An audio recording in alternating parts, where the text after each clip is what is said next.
Grand Theft Auto 5, a world of chaos, mayhem, and some of the most beautifully dysfunctional criminals ever put on a screen. We love them, we root for them, but let's be real for a second. If these characters ever faced a real judge and jury, they'd be so far under the jail they'd be finding new fossil fuels. The final tallies are staggering. So, let's get this trial started with the man who retired to a life of crime, Michael DeSanta. Michael DeSanta, formerly Michael Townley. We all know him. We've all played as him. But have you ever stopped to seriously think about what would happen if this dude got pinched in the real world? Today we're going to go through Michael's entire story from Grand Theft Auto 5 and calculate just how many lifetimes he'd spend behind bars. Let's rewind the clock 9 years before the story we know and love even begins. We're in the frozen hellscape of Ludendorff, North Yankton. Michael, then known as Michael Townley, is in his prime, pulling off a heist that will change his life forever. He and his crew storm a cash storage facility, and he's brandishing a rifle, screaming at people. That's an immediate charge of armed robbery. In most places, that's a serious felony, but we're looking at a hefty 10-year sentence right off the bat for obtaining something with threats and violence. But he doesn't stop there. He forces a security guard to the ground and shoves the other employees into a back room. That's called false imprisonment, with at least 4 hostages that we can see and a penalty of 4 years per count. He's just added another 16 years to his tab. So before he's even touched the money, Michael is already facing a 26-year sentence. But of course, this is Michael Townley we're talking about. He's not just gonna ask for the money politely, he plants an explosive charge on the vault door. He whips out a flip phone, a total throwback by the way, and detonates it, blowing a massive steel door clean off its hinges. This is reckless endangerment. He created an incredibly dangerous situation with that explosion, which could have easily killed everyone in the building.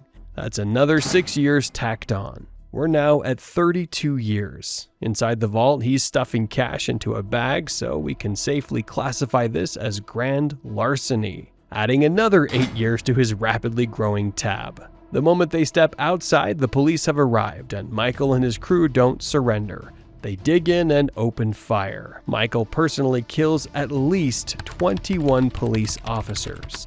21! Each one of those is a capital offense, an assault on a law enforcement officer resulting in death.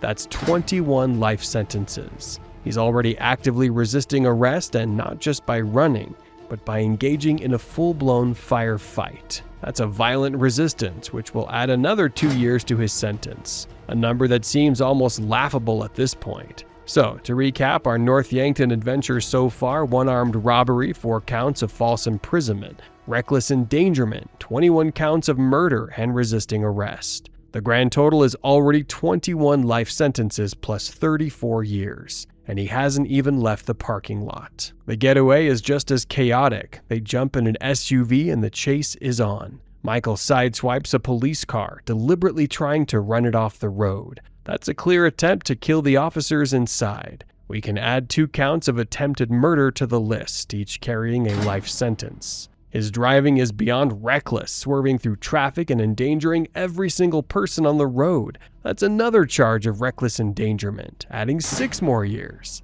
Their escape comes to a screeching halt when their SUV is T-boned by a train.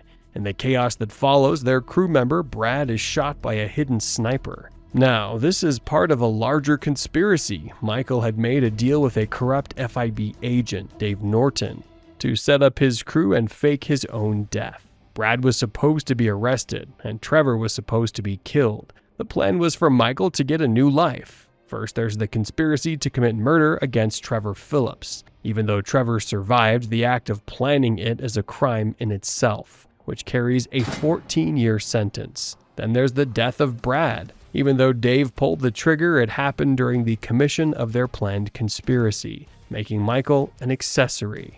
That's another felony murder charge, another life sentence. And the root of all this betrayal? A bribe. Michael paid off FIB agent Dave Norton to facilitate this entire scheme. Bribery of a public official is an extremely serious offense. That crime alone will slap another 15 years onto his sentence. This entire setup is also a textbook case of obstruction of justice, and he's actively working with a federal agent to sabotage an investigation and cover up his own crimes. This is all part of the same conspiracy, which we've already pegged at 14 years. So let's tally up the complete Ludendorff disaster. We have 23 murders, 2 attempted murders, 4 false imprisonments, armed robbery, conspiracy to commit murder, bribery, resisting arrest, and 2 counts of reckless endangerment. The final sentence for this one single day of work is a staggering 26 life sentences, one of which would likely be a death sentence for the regicide-style killing of so many police officers, plus a cool 75 years in prison. And this is just the prologue. This is what he did before he retired. 9 years pass. Michael DeSanta is now living in a mansion in Los Santos, California, under witness protection, a deal brokered by his corrupt FIB buddy Dave Norton. He's supposed to be laying low, seeing a therapist, living the quiet life.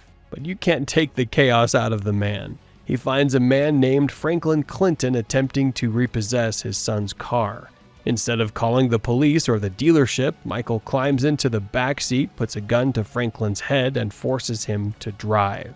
Let's break this down. Forcing someone to go somewhere against their will at gunpoint is kidnapping, a serious felony that carries a 7-year sentence. He's also using threats to force Franklin to comply, which is coercion, adding another 5 years. He then orders Franklin to ram the SUV straight through the front window of Simeon Yetarian's luxury car dealership. This is criminal mischief, and since he destroyed a massive custom window and likely damaged the car, we're talking about 2 counts. That will add 2 years and a hefty fine to his bill. Not content with just property damage, Michael then gets out of the car, confronts Simeon, and beats him up, punching and kicking him multiple times. That's a clear case of assault, and given the severity, we'll say it earns him a full year in jail. In the span of about 10 minutes, Michael, the retired family man, has managed to rack up another 15 years in potential prison time. The grand total is now 26 life sentences plus 90 years.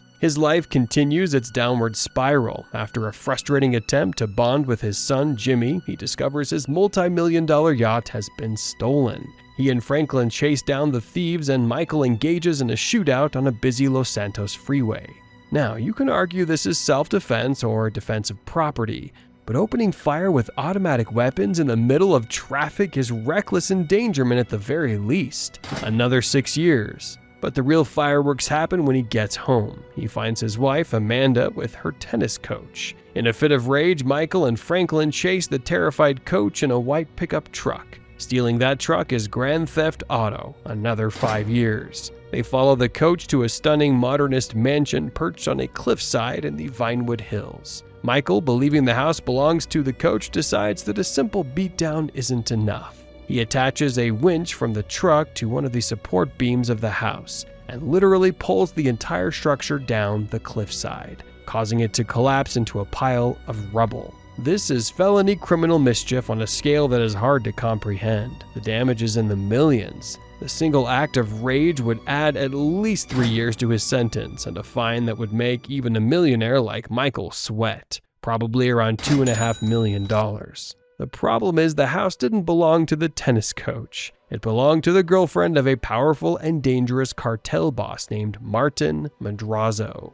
Michael's temper tantrum has just put him in debt to organized crime, and his prison sentence has now ballooned to 26 life sentences plus 104 years. His family drama doesn't end there. During another failed bonding attempt with his son, he learns his daughter Tracy is on a yacht with some sleazy producers. Michael, in full protective daddy mode, swims out to the yacht, climbs aboard without permission, and immediately starts causing trouble.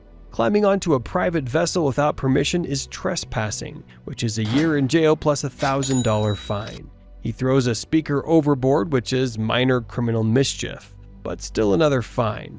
He then physically pushes one of the men off the side of the boat into the ocean. That's assault, another year behind bars. He then forces Tracy onto a sea shark and drives her back to shore against her will. Since he's taking her from a place she wants to be, this could be construed as a form of unlawful imprisonment or even kidnapping. But let's be generous and call it coercion, which is 5 years. He also stole the sea shark to make his getaway, which is grand theft auto, adding another 5 years. This little trip to save his daughter's honor just cost him 12 years of his freedom. The running total is now 26 life sentences plus 116 years. It becomes clear that Michael needs money to pay back Martin Madrazo, and that means getting back into the game he knows best, robbing places. He contacts his old accomplice, the disabled genius Lester Kress, to plan a new heist. His first act back in the criminal underworld is a cold-blooded assassination. On Lester's instruction, Michael infiltrates the headquarters of the social media company, Lifeinvader. He disguises himself as an employee to get inside, which is false impersonation, a charge that will add 6 months to his sentence. He plants an explosive device inside a prototype smartphone.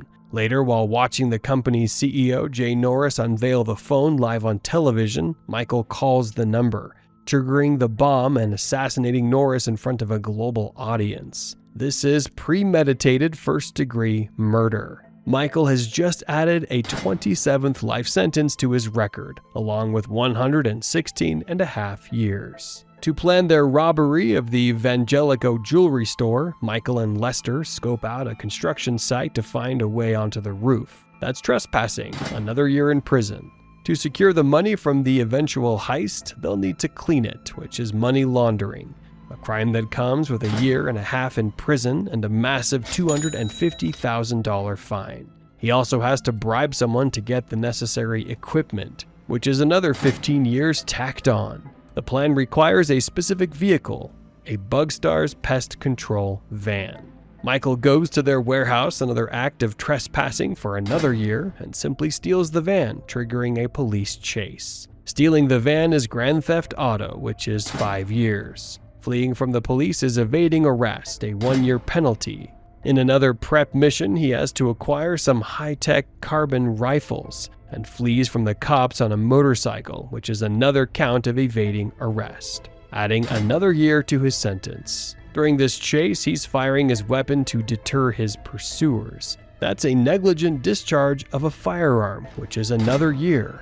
He also has to steal the gas grenades they plan to use, which is theft. We'll call it petty theft and add 6 months. Before they've even seen a single diamond, Michael has added another 26 years to his sentence. The total now stands at 27 life sentences plus 142.5 years. Now for the main event, the Evangelico jewelry store heist. Michael and his crew, dressed as exterminators, throw gas grenades into the store to incapacitate everyone inside. He's armed with a silenced assault rifle. Possession of an assault weapon is 1 year. Possession of a silencer is another 1.5 years plus a $10,000 fine. They storm the store, and Michael uses the butt of his rifle to smash open the display cases, committing armed robbery, which will again peg at a 10-year sentence. He shoves one of the employees out of the way, which is assault, adding another year. They grab millions of dollars worth of jewels and escape on dirt bikes, leading the police on another high-speed chase through the streets and sewers of Los Santos. That's another count of evading arrest, which is another year. This single heist, a success in his eyes, just added another 14.5 years to his prison time. The grand total now sits at 27 life sentences plus 157 years. Just when he thinks he can celebrate his return to form, his past comes crashing through his door in the form of Trevor Phillips, who saw the news report of the heist and figured out his old partner wasn't dead after all. Michael learns his daughter Tracy is auditioning for the sleazy reality show Fame or Shame. Michael and Trevor race down to the Maze Bank Arena to intervene. Michael parks in a reserved spot, earning him an improper parking fine of $250, probably the least of his worries. They burst onto the live set, and Michael confronts the host, Laszlo Jones. That's another assault, which adds 1 year to his sentence. When Laszlo flees, they don't just let him go. They hijack a massive phantom semi-truck, which is carjacking, a crime similar to grand theft auto, but more violent. So we'll give it a 5-year sentence. They chase Laszlo down to the Los Santos River, where Trevor proceeds to humiliate him on camera. Michael is an active participant in this, coercing Laszlo through intimidation. That's another 5 years. This disastrous family intervention just added 11 more years to his sentence, bringing the total to 27 life sentences plus 168 years. Michael's life is now completely out of his control. His corrupt FIB agent, Dave Norton, and Norton's psychotic boss, Steve Haynes, decide to use Michael as their personal off-the-books operative. Michael is being coerced by powerful federal agents who threaten to expose his past and destroy his new life. A defense attorney would argue that he was forced to commit these crimes. However, the bar for a duress defense is incredibly high. You have to prove you were under an immediate threat of death or serious bodily harm, with no reasonable opportunity to escape. Given that Michael could have gone to other authorities or simply fled, it's a very weak argument, one a jury would likely laugh out of court. His first mission is to infiltrate a morgue to identify a body. To do this, Dave Norton knocks him unconscious. Michael wakes up on a slab, incapacitates a coroner, that's assault, 1 year, and gets into a scuffle with a police officer. Even if he was unarmed and the cop fired first, striking an officer is assault on an official, a 10-year offense. Later, Haynes orders him to extract the same person, Ferdinand Kerimov, from the IAA headquarters. Michael rappels down the side of a skyscraper, smashes through a window, and kidnaps Kerimov at gunpoint to rescue him from being tortured. This is aggravated kidnapping, which is 7 years, and assault with a deadly weapon, which is 10 years. Then Haynes forces Michael to assassinate a man named Tahir Javan, based on information tortured out of Kerimov. Michael snipes him from a distance. This is a second-degree murder, and it adds a 15-year sentence. Even under duress, he's just racked up another 43 years. His sentence is now 27 life sentences plus 211 years. The chaos continues as Trevor ropes Michael and Franklin into a heist against the private military company Merryweather. They plan to steal a mysterious high-tech device from a freighter ship. Michael's role is underwater. After Trevor plants bombs and slaughters 29 guards, Michael sinks the freighter by detonating the explosives. Even though Trevor did the killing, Michael is an accessory to all of it. He's on the hook for burglary for illegally boarding the vessel, which is 3 years. He's also legally responsible for all 29 of those murders, adding another 29 life sentences to his name. He's in possession of destructive devices, the bombs, which adds another 1.5 years. He's an accessory to the destruction of a vessel, a major federal crime that carries a 20-year sentence. Later, he uses a submersible to retrieve the device from the wreckage. It turns out to be a government superweapon. Stealing government property of this magnitude is a huge offense, adding another 10 years and a $250,000 fine. This one disastrous and ultimately fruitless heist has just added 29 life sentences and 34.5 years to his rap sheet. The current total is an unbelievable 56 life sentences plus 245.5 years. The FIB jobs keep coming. Haynes and Norton want Michael's crew to rob an armored car full of illicit funds belonging to their rival agency, the IAA. Michael uses a garbage truck to block the road. They ambush the convoy and kill the guards. Let's say there were 4 guards in that convoy. That's 4 counts of first-degree murder. So 4 more life sentences. It's also another armed robbery, which adds 10 years. After this, he's roped into a job for Devin Weston, a billionaire sociopath. The job involves impersonating highway patrol officers to steal luxury cars. Impersonating a police officer is a 4-year crime. They drive recklessly to catch up to the cars, adding 6 months and a fine. Then they carjack all 3 vehicles, which is grand theft auto 3 times over, for a total of 15 years. The string of jobs for federal agents and billionaires has just added 4 life sentences and 29.5 years to his time. He's now facing 60 life sentences plus 275 years. Through Devin Weston, Michael gets his dream job, working at a movie studio with the legendary producer Solomon Richards. But even this turns into a criminal enterprise. He's forced to deal with a rival producer, Rocco Pelosi. He sneaks onto the studio lot, which is trespassing, for 1 year. He gets into a fistfight with Rocco, which is assault, another year. Then, to convince the lead actors to star in his movie, he steals the helicopter they're in, which is Grand Theft Auto, for 5 years, and proceeds to fly it so recklessly that they fear for their lives. This is reckless endangerment for 6 years, and because he's holding them against their will and forcing them to agree to his terms, it's 2 counts of aggravated kidnapping for 14 years, and 2 counts of coercion for 10 years. This one Hollywood misadventure adds a staggering 37 years to his sentence. Next, Martin Madrazo, the cartel boss whose house Michael destroyed, calls in his favor. He wants Michael and Trevor to take down a private jet carrying his cousin, who is set to testify against him. Michael uses a high-powered sniper rifle to shoot out the jet's engines, causing it to crash. This is destruction of an aircraft, a federal crime that carries a 20-year sentence and a multi-million-dollar fine. The pilot was killed in the crash, which means Michael is responsible.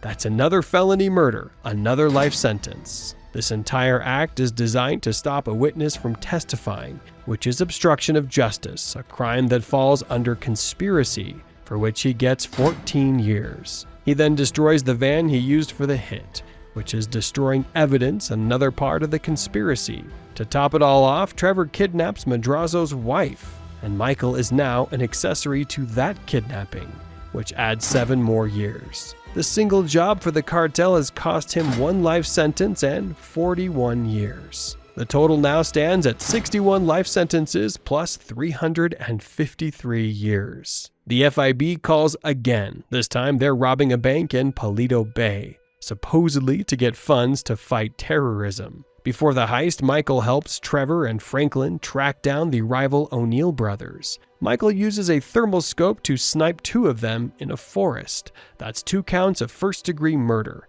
2 more life sentences. Then comes the bank robbery itself. Even if he's being coerced by the FIB, he still has the chance to surrender when the police surround the bank. He chooses not to. He and his crew, clad in heavy body armor and carrying miniguns, walk out of the front door and engage in an all-out war with the entire Blaine County Sheriff's Department and the National Guard. Michael killed 42 people during this firefight. 42. That's 42 more life sentences. He's also resisting arrest in the most violent way imaginable, which is 2 years, and committing burglary for breaking into the bank's vault, which is 3 years. During a conversation, Michael also admits to an armed robbery he committed back in 1988, which would add another 10 years from his past. This single mission is one of the most destructive acts in the entire story, adding 44 life sentences and 15 years to his total. He's now looking at 105 life sentences, plus 368 years. Michael and Trevor have a falling out but agree to one last job together. They steal another Merryweather artifact, this time from a moving train. This involves killing numerous Merryweather mercenaries. Let's estimate Michael killed 10 of them. That's 10 more life sentences. Stealing the artifact itself is grand larceny, and it's a rare and valuable item, which adds 8 years. The total climbs to 115 life sentences plus 376 years. In preparation for the final big one, the Union Depository heist, Michael has to help the FIB again. This time they need to erase incriminating data from the FIB headquarters. Michael conspires with Lester to obstruct justice. A 14-year sentence. He commits identity fraud by stealing a janitor's ID and uniform, which is a 15-year crime. He then helps steal the architectural blueprints for the building, which is theft. We'll call it 6 months. This prep work alone adds another 29.5 years. But before the heist, things go completely insane. Steve Haynes tries to arrest Michael at the court center, leading to a massive 3-way shootout between the FIB and the IAA and Merryweather. Michael fights his way out, killing dozens of federal agents and private mercenaries. This is a bloodbath. Let's say he killed 30 people in this firefight. That's 30 more life sentences. He's also assaulting federal officers, which is 10 years per officer. If he assaulted 10 officers during the fight, that's another 100 years. He also causes the destruction of a Merryweather helicopter, which is reckless endangerment, for 6 years. This standoff alone adds 30 life sentences and 135.5 years. The grand total is now 145 life sentences plus 512 years. Just before the final heist, Weston, angry about a previous entanglement, sends a team of Merryweather mercenaries to kill Michael at his home. Michael, with the help of his family, defends his home and kills all the attackers. This is the one and only time Michael might have a credible self-defense claim. His life and his family's lives were in immediate danger. However, as a multi-convicted felon, his possession of the firearms used would still be illegal, earning him at least a year for illegal weapon possession. In another incident, Weston's lawyer, Molly Schultz, steals the master copy of Michael's movie. Michael chases her onto the tarmac of Los Santos International Airport. This is trespassing for 1 year. His reckless pursuit causes widespread panic and destruction, which is reckless endangerment for 6 years. It also leads to the deaths of numerous police officers who get caught in the chaos. Let's say he's responsible for the involuntary manslaughter of 5 officers. That's 8 years per count, for a total of 40 years. He's also evading arrest the entire time, which is another year. Molly is accidentally killed when she's sucked into a jet engine. While an accident, her death happened because of Michael's criminal actions. So he could face an involuntary manslaughter charge for that as well. Another 8 years. This Hollywood drama adds another 57 years to his sentence. And now for the grand finale, the big score. The robbery of the Union Depository holding $200 million in gold bullion. Let's look at the obvious approach, which is more Michael's style. The plan starts with conspiracy to commit robbery, a 14-year sentence. They use a massive drill to break into the vault, which involves destruction of property and use of explosives, similar to arson, which carries a 10-year sentence. They steal the gold, which is grand larceny, for 8 years. Then comes the escape. They engage in a prolonged citywide battle with the entire Los Santos Police Department and Noose, the game's equivalent of SWAT. This is a firefight on an unbelievable scale. Let's say Michael is responsible for the deaths of at least 50 law enforcement officers. It's also assault on federal officers, which can add another 100 years, for and evading arrest, another year. This final act of criminal defiance adds 50 life sentences and 133 years to his already impossible sentence. So, let's do the final math. Let's add it all up. From his early days in North Yankton to his final score in Los Santos, Michael DeSanta has committed a truly breathtaking number of crimes. When we tally everything up, we are left with a grand total sentence of 195 life sentences, plus an additional 702 years in a maximum security prison. And that's not even counting the multiple fines totaling millions of dollars. But if you thought Michael was a mess, he looks like a well-adjusted choir boy compared to his best friend. Now we have to talk about the man who is a walking, talking, meth-fueled violation of every law ever. It's time to tally up the one and only Trevor Phillips. Trevor Phillips. We all know this dude is a human catastrophe, but have you ever stopped to wonder what would actually happen if the law caught up with him? Well, today we're going to go through Trevor's entire blood-soaked life story and tally up every single year, every single dollar, and every single life sentence he would rack up. Our journey begins where all good psychopaths start. Childhood. Long before he was a meth kingpin, little Trevor was apparently running around committing acts of animal cruelty. This can be anywhere from 3 months to a full year. And given Trevor's, let's call it enthusiasm for everything he does, we're going to assume the worst. Let's say he did some truly twisted things, so that's 1 year sentence right off the bat. But he didn't stop there. He also started murdering drifters. Now, the law doesn't really care if your victim has a fixed address or not. Murder is murder. And the penalty for that little transgression is a life sentence. We don't know how many drifters he took out. but let's just say it was 2. That's 2 life sentences before he's even old enough to legally buy a beer. Then we get to the hockey coach incident. In a fit of rage, he sodomized his coach with a hockey stick. This is beyond aggravated assault. This is a heinous crime. Let's be realistic. A crime this vile would land him at least a 25-year sentence. Not content with that, he later strangled a clarinet player with his own instrument. Again, that's murder, plain and simple. Add another life sentence to the pile. So, as a minor, he's already collected 3 life sentences. A 25-year sentence for assault and a year for animal cruelty. And we're just getting warmed up. His dad abandons him in a mall, and his rational, well-adjusted response is to burn the entire mall down. That is arson. The penalty for that is a clean 10 years in prison and a $25,000 fine. So his juvenile record alone is 3 life sentences plus 36 years. Moving into his slightly less formative but equally psychotic adult years. He dropped out of school and got into theft and robbery before a brief, and I'm sure absolutely terrifying for the military, stint in the Air Force. After getting discharged for, shocker, being mentally unstable, he starts drifting. His real graduation into the big leagues of violence comes when he meets Michael Townley. During their first ever hangout, he murders an older man by shooting a flare gun into his eye.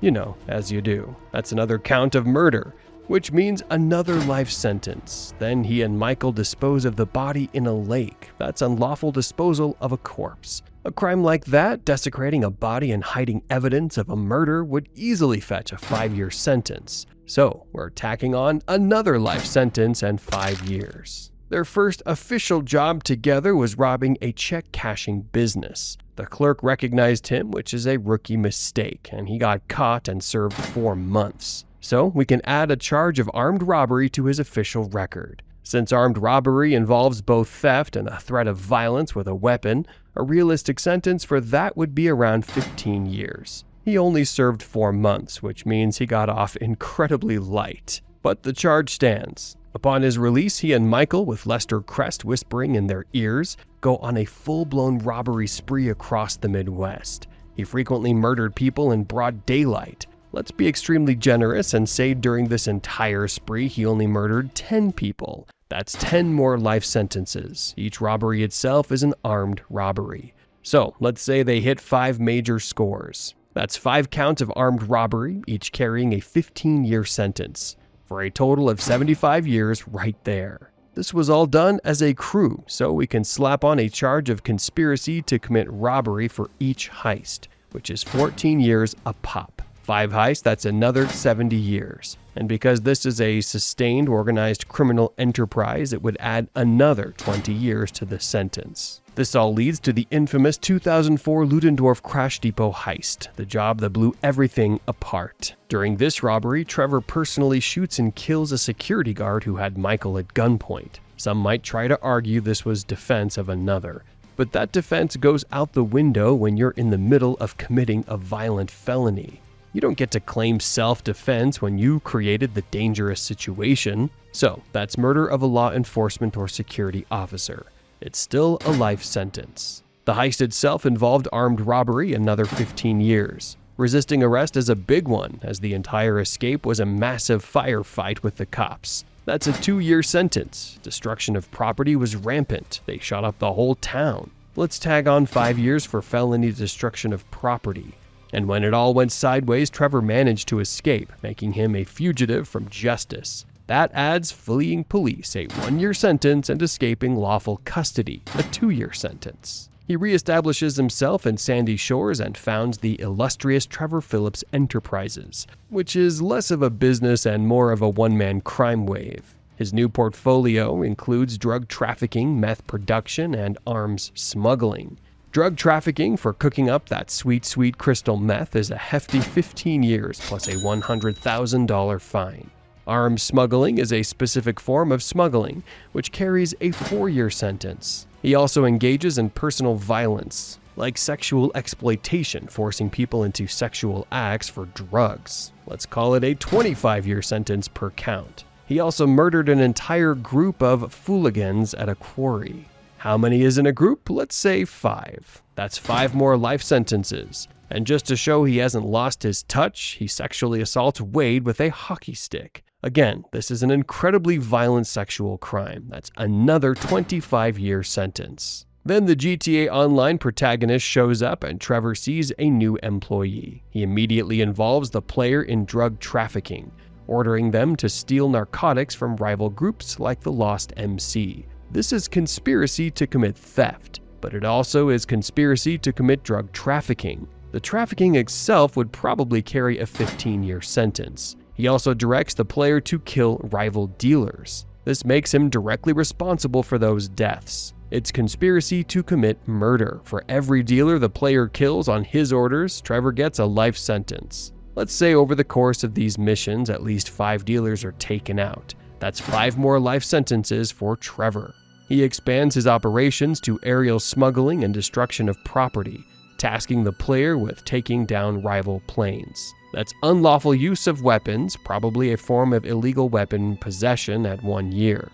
But more importantly, it's endangering airspace. That's a federal crime that would carry at least a 10-year sentence, and destroying the planes is destruction of property.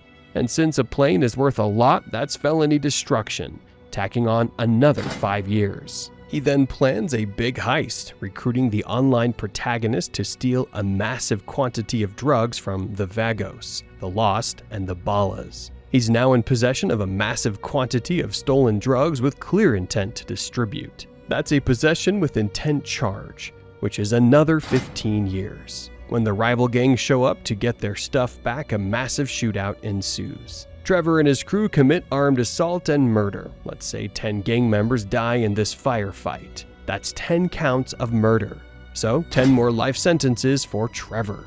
After the battle, he organizes the transportation of the drugs, which is another count of drug trafficking, adding another 15 years. During the transport, they get into more shootouts, adding more counts of aggravated assault and homicide. Let's say another 5 rival gang members are killed on the road. That's 5 more life sentences. Finally, he arrives at the lighthouse to sell the coke, but whoops, it's a sting operation run by the DOA. When the trap is sprung, he resists arrest and drives off a cliff to escape. That's another count of resisting arrest for 2 years and fleeing police for 1 year.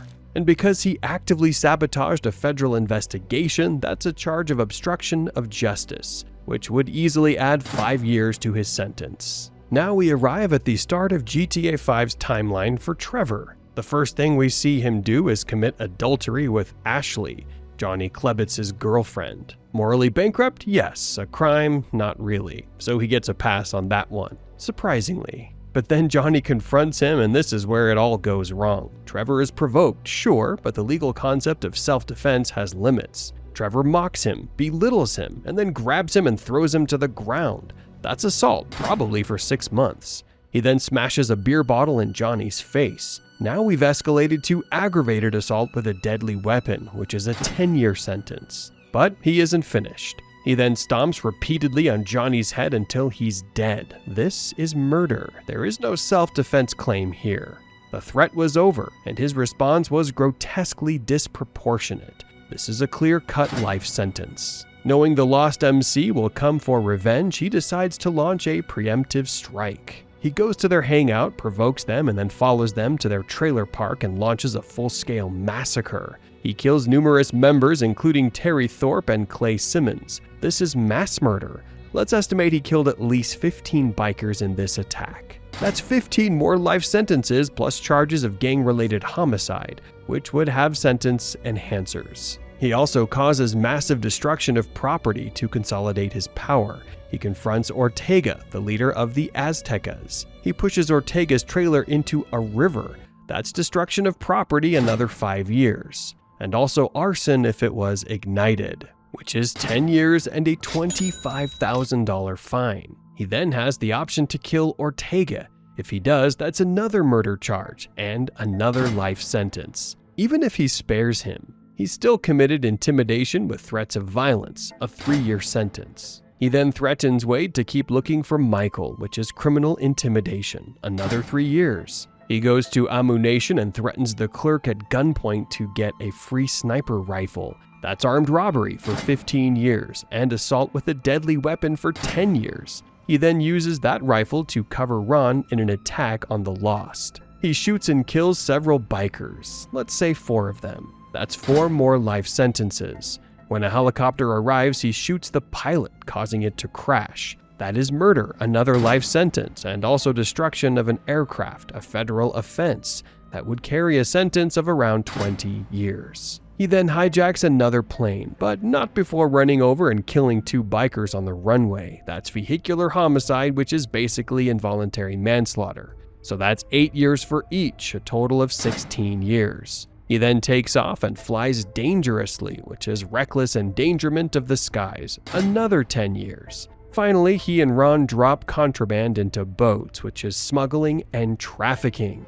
We'll add another 4 years for smuggling and 15 years for drug trafficking.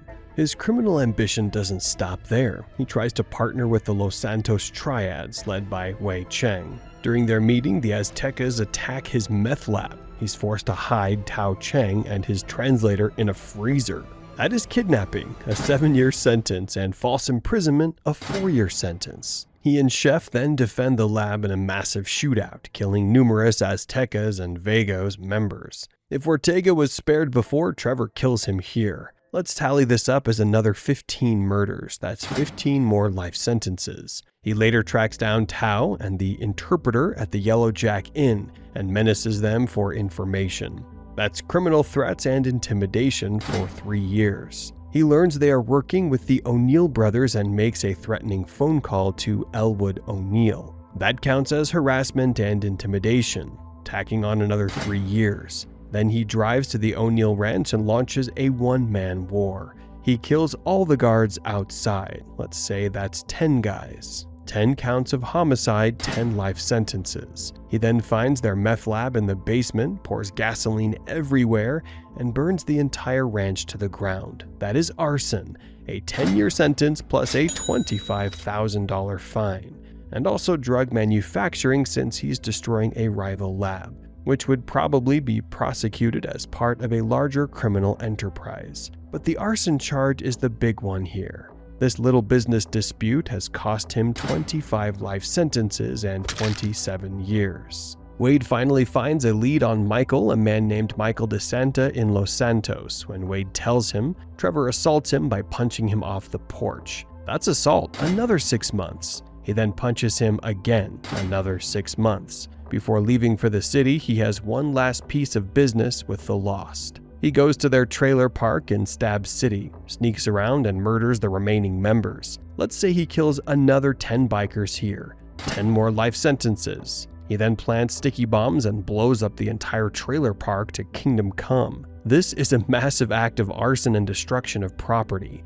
Given the scale, it's domestic terrorism and would get him a life sentence on its own. He then drives to Los Santos and unlawfully moves into Floyd's apartment. That is trespassing and unlawful occupation, a 1-year sentence. He tracks down Michael and they have their tense reunion. They find out Tracy is auditioning for the show Fame or Shame, and they rush to the arena. After the show's host, Laszlo Jones, makes sleazy advances on Tracy, Trevor and Michael decide to teach him a lesson. Their car gets towed, so Trevor commits grand theft auto by hijacking a phantom truck. That's a 5-year sentence. They engage in reckless high-speed pursuit through the city, which is reckless driving, a 6-month sentence, and a $2,500 fine. Once they corner Laszlo, Trevor humiliates him, forcing him to dance without his pants and threatening him. That is assault and intimidation, a 3-year sentence. And he doesn't return the truck, so the grand theft auto charge sticks. Later, Trevor forces Floyd to take him to his job at the port of Los Santos. This is coercion, a 5-year sentence. He, Floyd, and Wade use stolen uniforms, which is possession of stolen property. He then impersonates a dock worker to operate heavy machinery, which is fraud. He uses the equipment to take pictures of a restricted Merryweather ship, which is espionage. That's a federal crime that would carry a serious sentence. Let's say 20 years. He then uses a truck to commit criminal trespass by entering the secure Los Santos naval port. After stealing a shipping manifest, which is theft of government property, he abandons Floyd as Merryweather guards assault him. This is reckless endangerment, a 6-year sentence. Things get even more complicated when the FIB in the form of Steve Haynes gets involved. Haynes forces Michael and, by extension, Trevor and Franklin to do this dirty work. Their first job is extracting a prisoner, Ferdinand Kerimov, from the IAA headquarters. You might try to argue duress here, claiming Trevor was forced by a corrupt federal agent. But Trevor is a willing, even gleeful participant. He's not under immediate threat of death and had countless opportunities to refuse or report Haynes to other authorities. He did it because he enjoyed it, so the charges will stick. Trevor pilots a stolen helicopter, which is theft of an aircraft. Let's call that a 10-year sentence. He aids in breaking and entering into a federal building and assists in the kidnapping of a federal detainee, Ferdinand Kerimov. This is federal kidnapping, which carries a life sentence. During the escape, Franklin and Michael kill IAA agents, and Trevor pilots the getaway helicopter. This makes him an accessory to the murder of federal agents. Since he was a direct participant in the crime that led to their deaths, he'd be charged with the murders themselves. Let's say 5 agents were killed. That's 5 life sentences. Next, Trevor joins Franklin and Lamar on a drug deal on Grove Street that turns out to be a setup. He gets involved in a massive shootout with the Ballas. This involves armed assault and attempted murder. As the police arrive, he's also guilty of resisting arrest and assaulting law enforcement officers. We can add another count of resisting arrest for 2 years. And since he's shooting at them, assaulting an official, which is a 10-year sentence. The trio escapes by stealing jet skis, which is grand theft, and they flee from the police, which is another count of fleeing police for 1 year. Soon after, he gets his most infamous job from the FIB, torturing poor Ferdinand Kerimov for information. He engages in waterboarding, beatings, electrocution, and pulling teeth. These are all acts of torture. Torture is a crime against humanity and would guarantee a life sentence without parole.